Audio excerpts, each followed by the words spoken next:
떼학볕 아래 많은 사람들이 모였습니다. 이들은 모두 한 신부의 삶과 열정을 추모하기 위해 모였습니다.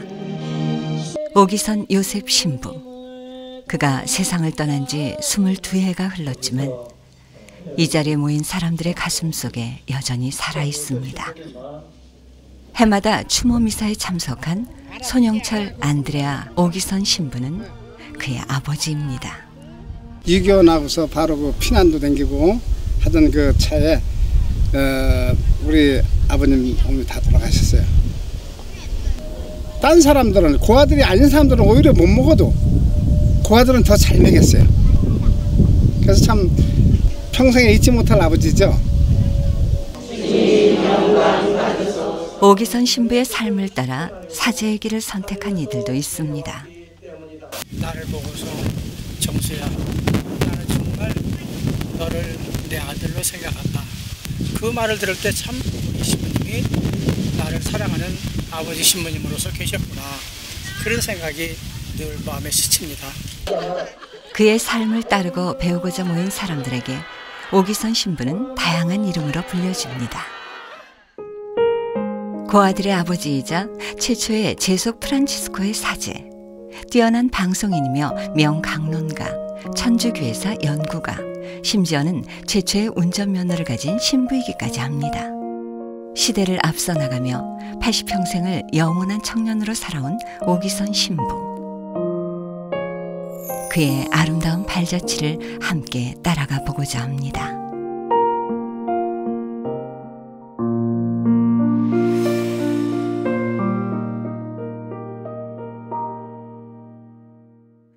오기선 신부는 84세의 일기로 하느님의 품에 안깁니다. 장례 미사가 있던 명동 성당으로 수많은 조문객들이 찾아옵니다.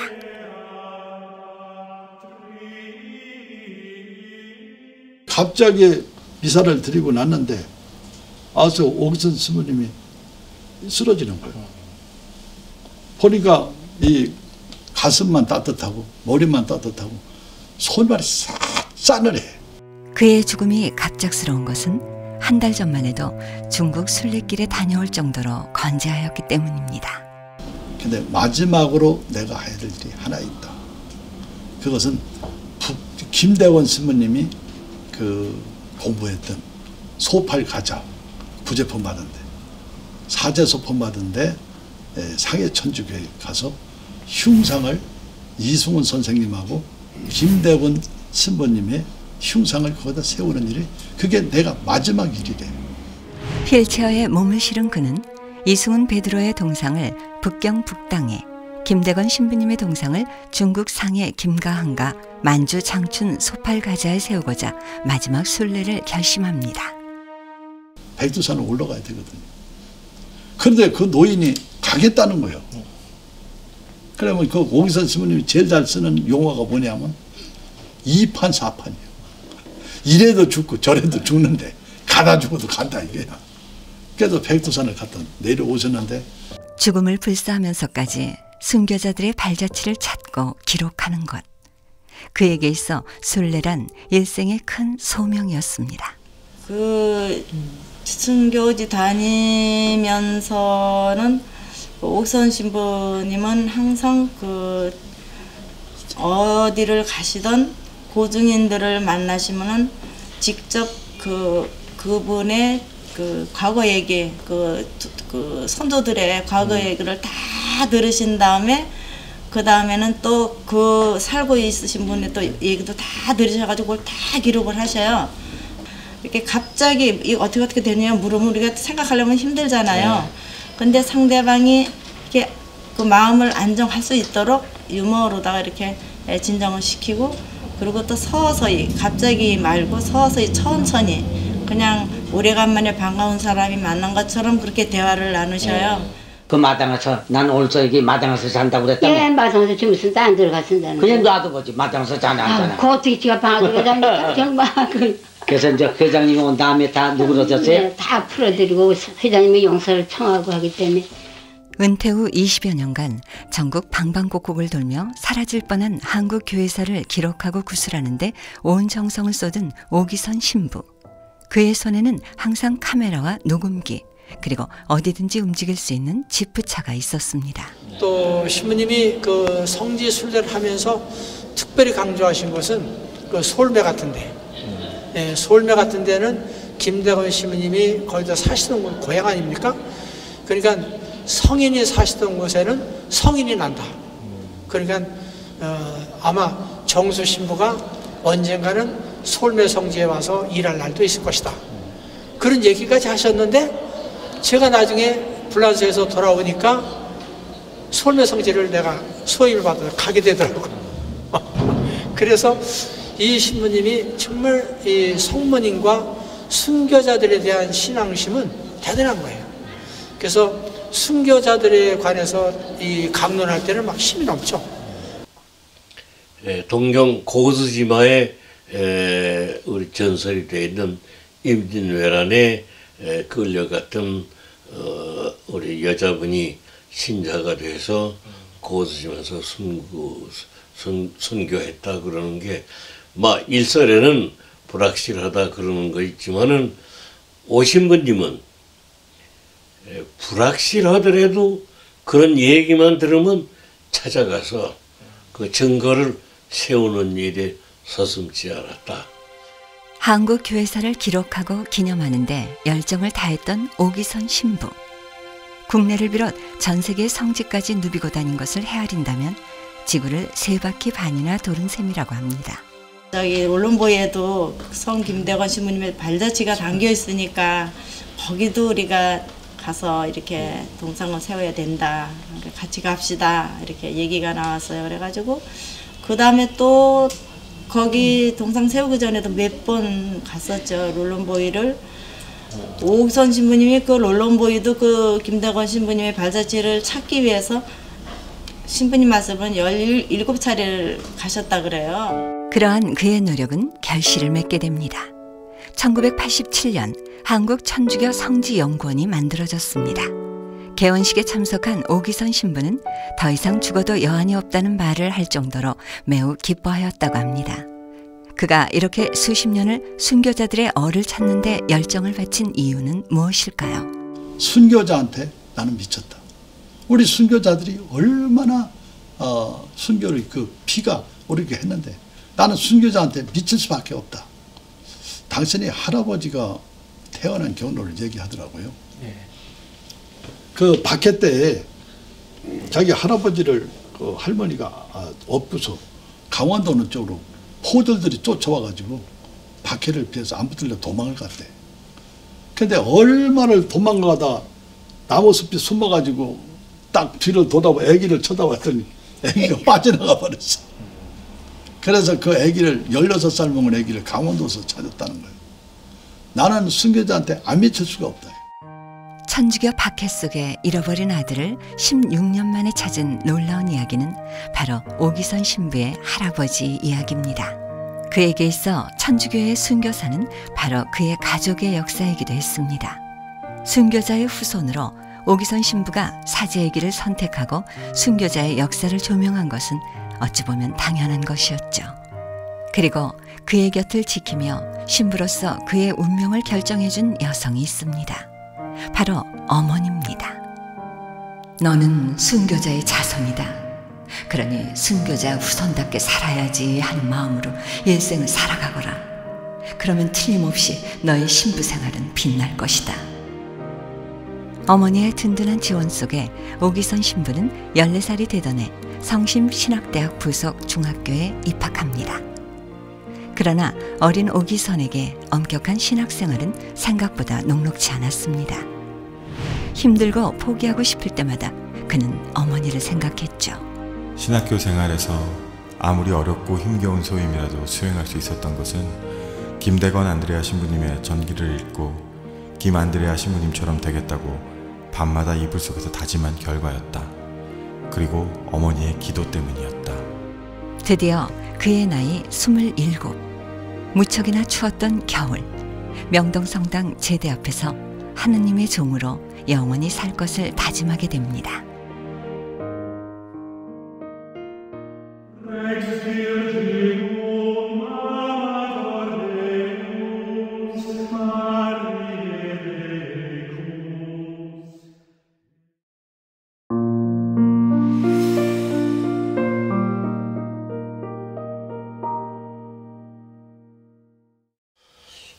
그래서 그 오시모님 명함을 보면은 편지를 받아보면 반드시 자기 이름 끝에 OFM. 그게 뭐 하는 건가 하고 처음엔 다른 신부님들은 없는데 이 양반은 꼭 그걸. 그래서 이게 뭡니까 하겠더니 프란시스칸이라는 뜻이다. 근데 오기선 신부를 부를 때마다 꼬리표처럼 따라다니는 말이 있습니다. 바로 최초라는 말이죠. 최초의 형제 신부, 최초의 운전면허증 소유 신부, 최초의 양복 착용 신부. 그러나 그중 가장 의미 있는 최초는 바로 한국교회의 첫 번째 제소 프란치스코의 사제라는 것입니다.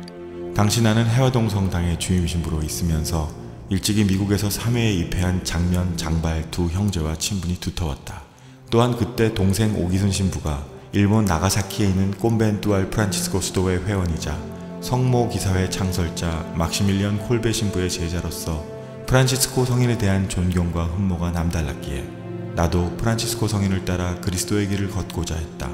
하지만 1회원이 될 수 없었기에 3회에 입회하여 세속에서도 프란치스코를 따르는 사제가 되기로 결심했다. 1937년 9월 작은 형제회의 캐나다 성요셉 관구의 도요환, 배유스티노 형제가 한국으로 파견되어 작은 형제회가 한국에 처음으로 진출해 있었습니다. 오기선 신부는 도요환 형제를 찾아 3회에 입회를 했고 이때 이광재 신부도 함께 프란치스코 3회에 입회합니다. 프란치스코 수도회가 한국에 들어온 지 보름 만에 오기선 신부는 제속 프란치스코의 회원이 되었습니다. 이분이 처음에 이제 첫 번째 아니에요? 첫 번째 제속 사제 아닙니까? 그리고 형제회를 결성하려고 그럴 때 이때 이분이 어디 주임 신부인가 하면은 해화동 주임 신부거든요. 아시죠? 해화동 주임 신부예요. 그러니까 해화동 주임 신부를 하고 올 때 그 당시 해화동이 아주 천주 신자들 중에서 똑똑하다 그럴까 쟁쟁하다 그럴까 이런 사람들이 해화동에 다 몰려 있었어요. 그런 사람들을 모아가지고 형제를 발족시킨 거예요. 처음. 그것도 오신부님의 아주 큰 공로 중에 하나죠. 오기선 신부의 인도 아래 제3회 입회한 40여 명의 지성인들에는 노기남 신부를 비롯하여 정지영 시인, 장면 박사 가족들과 언론과 교육을 대표하는 다양한 지성인들이 포함되어 있었습니다. 이들에게 제속 프란치스코의 입회는 식민지 지성인으로서 마음의 평화를 찾을 수 있는 유일한 길이었죠. 우울증에 걸린 식민지 지성인들이 가톨릭의 투사가 되어 대중 속에 들어가 활발히 전교하는 것을 볼 때 나는 얼마나 흐뭇했었는지 모른다. 오기선 신부의 인도에 따라 제속 프란치스코에 입회한 노기남 신부. 두 분의 인연은 여기서 끝나지 않았습니다. 식민지, 일본 정부는 신앙에 대한 자유도 용납치 않았습니다. 당시 프랑스인이었던 서울 교구장을 일본인으로 바꾸고자 하는 움직임이 있었던 겁니다. 이 소식을 들은 오기선 신부는 직접 교황 사절을 만나기 위해 일본으로 무작정 떠납니다. 오신부님께서 그 동경 로마 교황 사절을 찾아가서 한국 사람의 그 천주교가 얼만큼 역사적으로 어려운 가운데 이룩한 교구이며 또 한국 교구는 매우 지적인 배경을 가지고 있기 때문에 매우 조심스럽게 다뤄야 되는데 여기 일본 사람이 서울교구 주교가 된다고 하면은 거기서 생기는 풍파를 미리 상상을 할 수가 없을 만큼 큰 문제가 생길 거다. 또 용기를 내가서 1시간 반은 이제 떠들었지. 일본 주교가 와가지고는 안 된다는 거. 그래서 거기서 이제 그냥 힌트를 건 지가 여기 오기 전에 서울교계 신부가 60명인데 60명이 아주 결의라서 일본 주교면 옷 다 벗고 나가기도 하고 나도 세너텐 건너가기 전에 나 옷 다 벗습니다. 오기선 신부의 간절한 청은 로마 교황 사절의 마음을 움직였습니다. 1942년 12월 20일 마침내 역사상 처음으로 한국인 주교가 탄생한 것이죠. 오기선 신부를 통해 제3회에 입회한 노기남 신부가 바로 그 주인공입니다. 이날은 식민지 시절 암울했던 천주교인들에게 새로운 희망의 불씨를 안겨준 날이었습니다. 우리 그 당시에 만일 일본 주교가 원주교 뒤를 이어서 서울교구 주교가 됐더라면 그 후에 한국 천주교의 운명은 매우 비극적이었을 거고, 해방 후에 우리 한국 천주교회가 많은 주목과 존경을 받음으로써 오늘날처럼 발전이 됐는데, 그런 것이 없었을는지도 모를 만큼 이것은 중요한 일이 아닌가. 그러나 오기선 신부의 노력에도 불구하고 일본의 종교적 탄압은 날이 갈수록 심해졌습니다. 1942년 오기선 신부는 신의주 성당으로 가게 되어 전국 회원들을 지도할 수 없게 됩니다. 지도 신부의 부재로 회원들이 뿔뿔이 흩어져 어려움을 겪고 있을 때 오기선 신부가 내놓은 묘책이 있습니다. 바로 평화와 행복이라는 회보를 발간하여 회원들을 지도하는 것이었습니다. 그의 열정으로 흩어져 있던 회원들이 하나로 모였고 전국적인 대회를 열 수 있게 됩니다. 그 회원 대가 운동, 그거를 해서 이 대방동 그 안토니오 형제회가 처음에 시작은 이제 그렇게 돼 있지만 나중에 이제 거의 크게 돼서 한 1,500명 정도까지 됐습니다. 그래서 이쪽 강남에서 이쪽에 이제 1,500명, 저쪽 프란스코 회의인데서 1,500명, 한 3,000명이 이제 이 합쳐가지고 다시 이제 그 2개 형제에서 4개 형제에다가 형제를 분할하는 그런 그 분할 작업을 진행할 수 있도록 그렇게 발전이 됐습니다. 빠른 시간 안에 제소 프란치스코의 회원들이 늘어난 것은 오기선 신부의 노력과 더불어 젊은 형제회의 패기와 열정도 한몫했습니다. 그 청장연회는 정말 아주 제가 그때 제일 아주 팔팔한 그런 그 시기에 우리 지금 현재 있는 자매들 또 형제들 이렇게 됐었는데 함께 했었습니다. 오기선 신부님은 적극 지원해 주셨죠. 모든 면에서 적극 지원해 주시고 함께 하도록 그런 힘을 북돋아줬기 때문에.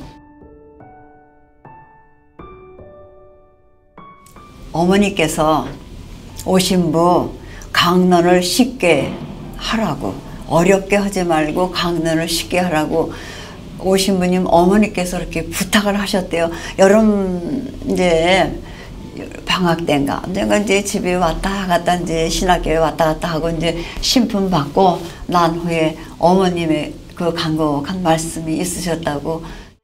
그런 사람을 모으는 그런 재주를 많이 갖고 계신 것 같았어요. 그러니까 이 삼회도 예는 아닙니다. 그래서 프란시스코 성인에 대한 매력을 많이 말씀하시면서 그쪽으로 많이 유도했어요. 그런 것 같아요. 죽은 나자로가 살아난다. 그러면 당신이 들어놓어. 그 제대에 들어놓다가 제대 뒤에서 들어놓다가 안 보이잖아요.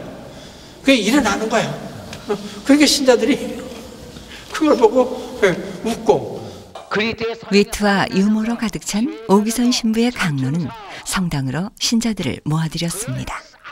딱딱하고 어려운 설교가 아니라 신자들의 마음으로 이해되는 성 프란치스코. 신자들은 그를 통해 성 프란치스코를 보았습니다. 예수님이 우리 마음 가운데 성탄날 영성 제할 적에 우리 마음에 오시는 겁니다. 벌써 다른 게 내 마음에 들어가서 꽉 차 있으면 예수님이 들어갈 수가 없어요. 평화의 기도의 삶을 살아라. 이제 그것은 뭐냐면 성 프란시스코의 영성이 평화의 기도 그 안에 되게 다 들어가 있는 거거든요. 사랑의 삶을 살기 위해서는 어떻게 해야 되느냐, 어떻게 실천해야 되는 것이 이제 그 평화의 기도 그 내용 안에 다 들어가 있기 때문에 그 삶을 사는 것이 우리가 프란스적인 삶을 사는 거고 회개의 삶을 사는 거고 또 프란스 성인을 담는 그런 그 삶을 사는 것이다. 이제 그렇게 강조를 하셨습니다. 평화 예수여 감사는 하지만 당신의 도구로 써주시오.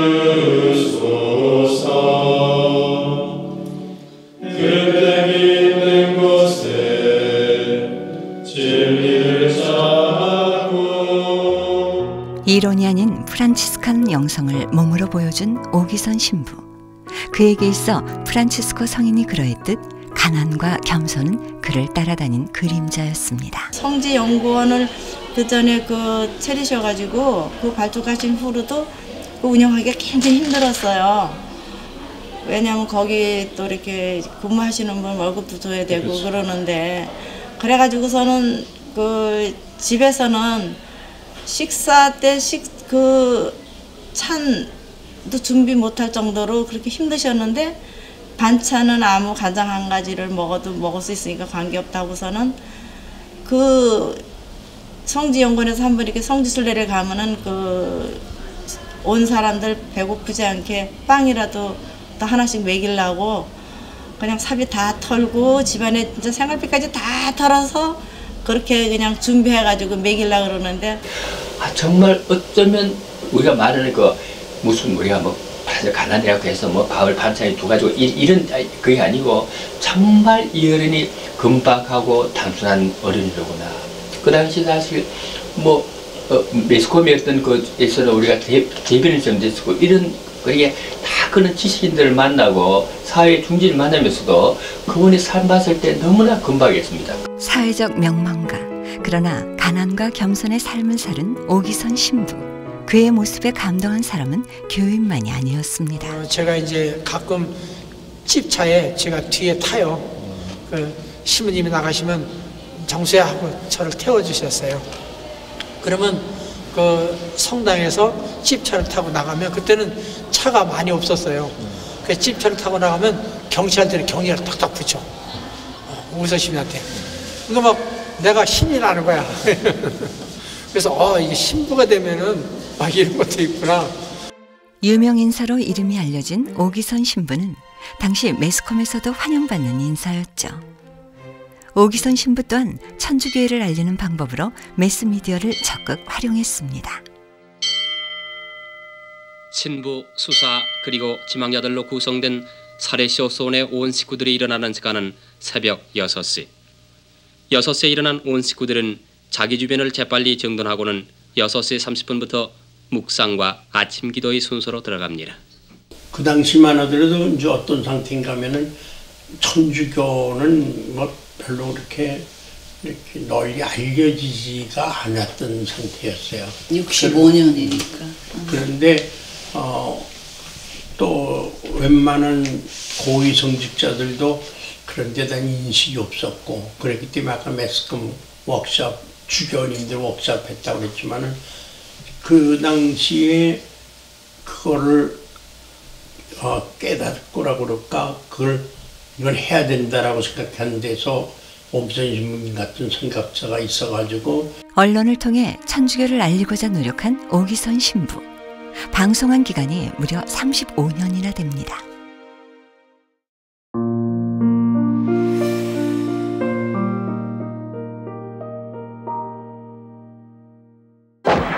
(6.25) 전쟁. 당시 대전 대흥동의 주임 신부로 있었던 오기선 신부에게도 전쟁의 참화가 찾아옵니다. 그가 사제로서 할 수 있는 일은 전쟁의 상처를 온몸으로 끌어안는 것이었죠. 구호 물품과 식량을 지원받아 가난한 이들의 삶을 책임져 나갑니다. 그중 그가 가장 많은 애정을 기울인 것은 전쟁으로 부모를 잃은 아이들이었습니다. 사실 오기선 신부와 그 아들의 인연은 6.25 발발 10여 년 전으로 거슬러 올라갑니다. 해방 후 미사를 마치고 성당 골목길에 들어선 오기선 신부는 발길에 닿는 물컹한 물체에 놀랍니다. 생후 일주일도 안 된 어린 생명이 그의 발밑에서 꿈틀거리고 있었습니다. 오기선 신부는 어린 생명을 끌어안고 이렇게 말했다고 합니다. 그래, 네 어미는 너를 천하게 여겨 버렸지만 나는 너를 젬마라고 부르겠다. 그의 첫 딸이 된 젬마. 젬마를 시작으로 피난길에도 함께한 아이들은 대전과 부산을 합쳐 3,000여 명에 이릅니다. 그들에게 있어 오기선 신부는 신부가 아니라 아버지였습니다. 오기선 신부님은 꼭 고아라는 그 개념보다는 자녀들, 내 자녀들이라는 우리 식구라는 거, 그런 거에 대해서 저는 많이 느꼈습니다. 왜냐하면 제가 중학교에 대전중학교에 합격을 했을 때 신부님이 직접 학교에 가서 나를 축하해주고 또 입학했다고 이렇게 저녁까지 또 사주시고 완전히 아버지 역할을 해주신 거죠. 그 추운 때도 어떻게 연료를 갖다가 구해오는지 그냥 나무로 싣고 오는데 지금은 길은 좋죠. 옛날엔 울퉁불퉁한 도로에 나무를 잔뜩 하여간 실을 만쯤 싣고 오시다가 뒹구른 적이 있어요. 차가. 고아들을 위해서 장작을 해오는 거예요. 이게. 그게 한 토막으로 더 실어야 애들이 따뜻하게 질 거 아니냐. 규율이 아닌 사랑으로 키워온 아이들. 그래서일까요? 번번이 경찰서를 드나드는 다른 고아원 아이들과는 달리 오기선 신부의 3,000명의 아이들은 한 번도 경찰서로 호출된 적이 없었다고 합니다. 뭐 다 잊어버렸지만 나는 죽었다 다시 깨라도 신부 된다. 그런 소리 내 많이 들었어요.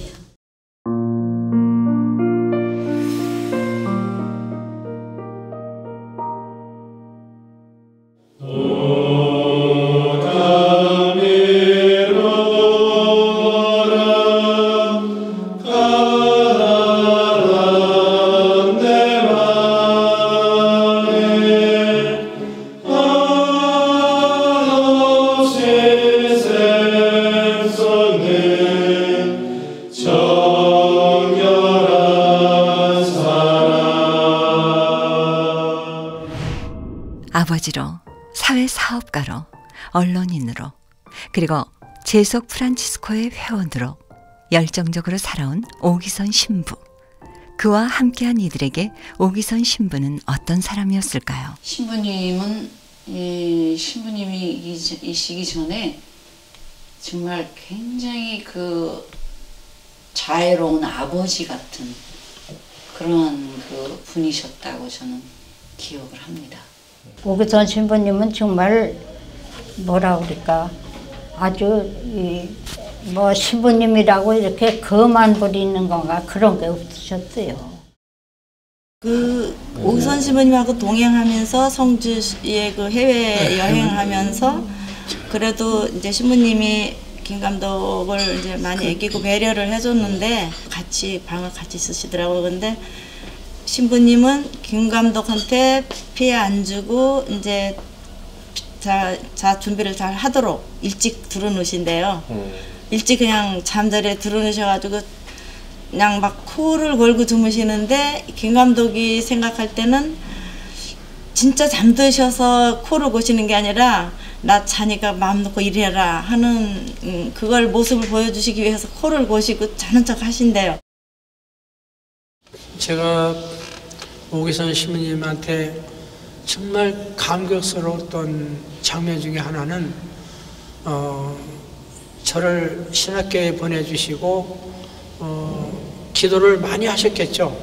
이제 서풍을 맞고 나서 신부님이 오셨어요. 그랬을 때 정수야, 내가 먼저 신부가 됐기 때문에 내가 너한테 축하 안수를 한다. 그러니 너도 나한테 세심으로서 축하를 해다고. 그래서 안수를 청하시는 거예요. 신부님이. 무릎을 꿇으시고. 무릎 꿇고. 예. 그랬을 때 이 신부님이 나를 엄청 생각을 하셨고 사랑하셨구나. 마음으로 생각하시는 그런 느낌이 확 다가왔어요. 인간적으로 매력이 정말 저는 이거 말이야.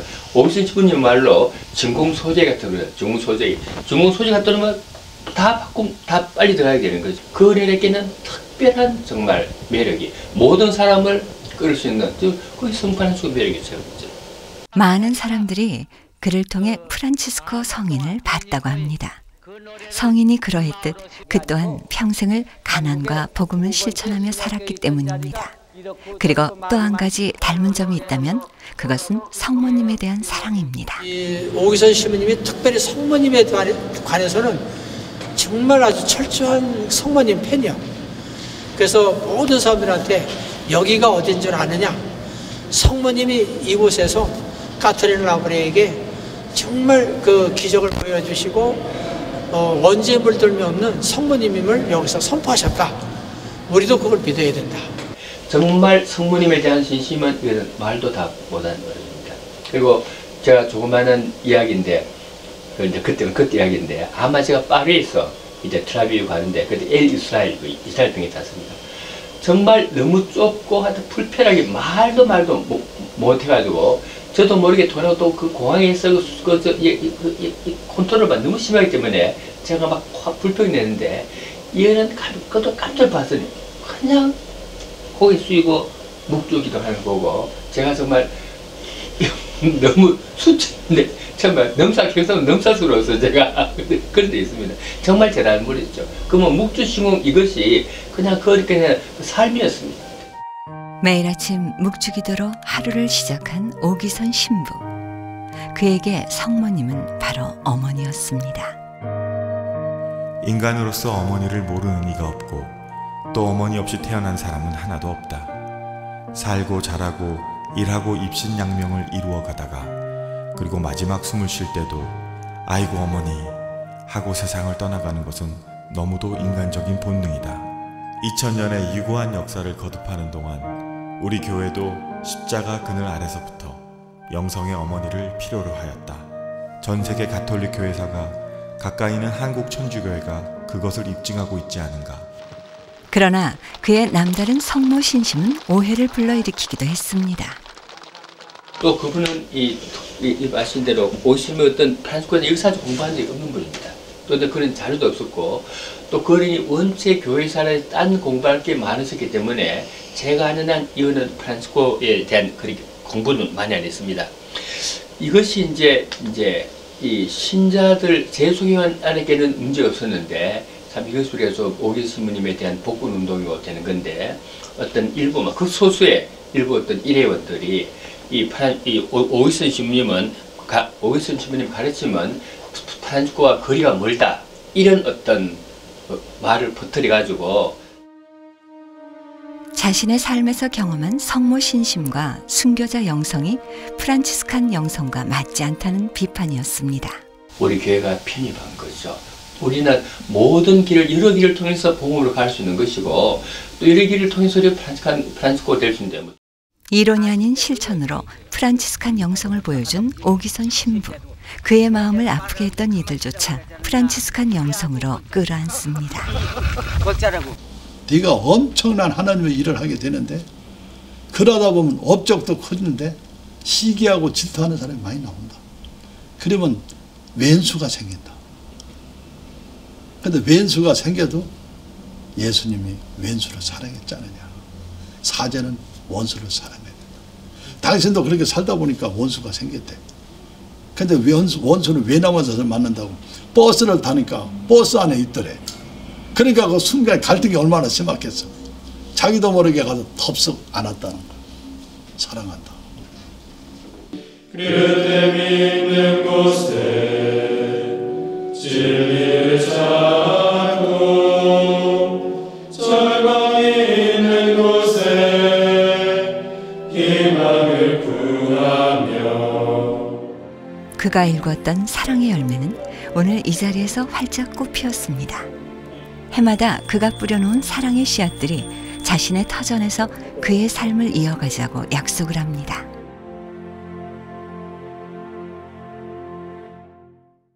오기선 스님을 계속 기리는 어떠한 그 일을 좀 힘있는 일을 좀 하고 싶다. 그게 뭐냐고 했더니 장학재단을 한번 만들자. 필리핀의 룰롬보이, 김대건 신부 성인의 동상을 세웠던 그곳에 오기선 신부도 함께 자리하고 있습니다. 언젠가 그가 말했죠. 다시 태어나도 사제의 길을 가겠다고. 가난과 복음의 삶 속에서 그는 영원한 행복을 찾았기에 험난하고 어려운 사제의 길을 또다시 선택할 수 있었을 겁니다. 이제 우리가 어디에서 그와 같은 일을 또다시 볼 수 있을까요? 모든 이의 아버지로 살아있는 프란치스칸으로 살아온 그가 무척이나 그립습니다.